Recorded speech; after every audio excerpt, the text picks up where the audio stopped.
எடப்பாடி பழனிசாமி மேல இப்ப நீதிமன்ற அவமதிப்பு வழக்கு தொடரப்படும் அப்படிங்கிற அதுக்கு அதை நோக்கி தான் அவர் போறாரு. என்னன்னு பார்த்தீங்கன்னா, ஏன் வந்து எடப்பாடி பழனிசாமி மீது வந்து நீதிமன்றத்தை வந்து அவர் வந்து அவமதிப்பு உள்ளாக்குறாருன்னா, ஒரு நீதிமன்றம் சொல்லி அப்படி ஒரு நபர் இல்லைங்கிறது நிரூபணமான பிறகும் கூட அதையே திரும்ப திரும்ப பேசுறது எந்த விதத்தில் நியாயம்? அப்படி ஒரு நபர் இல்லை, அந்த ஒரு சார்ன்ற ஒரு நபர் இல்லை, அது முழுக்க முழுக்க திட்டமிட்டு புனையப்பட்ட ஒரு கட்டுக்கதை அப்படின்றது நிரூபணம் ஆயிடுச்சு.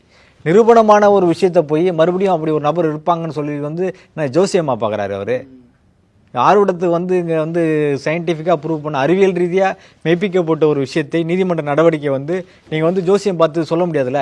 உங்களோட பொலிட்டிக்கல் மேலேஜுக்காக எதை வேணாலும் வந்து சேர்த்தவாரி இறக்கிறதுங்கிறது வந்து ஏற்றுக்க முடியாதுல்ல. அது ஏற்புடையதில்லை, நியாயமும் இல்லை. இதை நீதிமன்றம் தானாக முன் வந்து விசாரிக்குமா அல்லது வேற யாரும் வழக்கு பதிவு பண்ணாதான் அது வழக்கு தான் செய்வாங்க. அது வந்து சம்மந்தப்பட்ட வழக்கறிஞர் அணியை வந்து கையில் எடுக்கும். அவங்க தொடர்ச்சியாக வந்து இதுக்கு இன்னும் இப்படி ஒரு தீர்ப்பு வந்த பிறகும் கூட மறுபடியும் அதுமாரி செஞ்சாங்கன்னா கண்டிப்பாக அது நீதிமன்ற நடவடிக்கைக்கு பாயும். சட்ட நடவடிக்கைகள் உட்படுத்த இதை திரும்ப திரும்ப சொன்னாங்கன்னா சட்ட நடவடிக்கை சட்டம் தன் கடமை செய்யும். இதில் ஒருவேளை இதில் வந்து நீதிமன்ற அவமதிப்பு வழக்கு அவர் மேலே தொடரப்பட்ட அந்த நீதிமன்ற அவமதிப்பு வழக்குக்கு என்ன விதமான தண்டனைகள்லாம் இருக்குது சார்? 6 மாதத்துக்கு சிறை தண்டனை கொடுப்பாங்க, அப்புறம் ஃபைன் போடுவாங்க, அதுதான் நடக்கும். விட்டுருவாங்களா? பழைய இப்போ எச்ராஜாலாம் சம்பவம் அப்படி நடந்துச்சு இல்லையா? ஆமாம்மா, அது மன்னிப்பு தானே வந்து மனிதனை வந்து சரிப்படுத்தும், செம்மைப்படுத்தும். அது வந்து தவறை உணர்ந்துக்கிற போது வந்து அதை மன்னிக்கிறது தவறு இல்லை.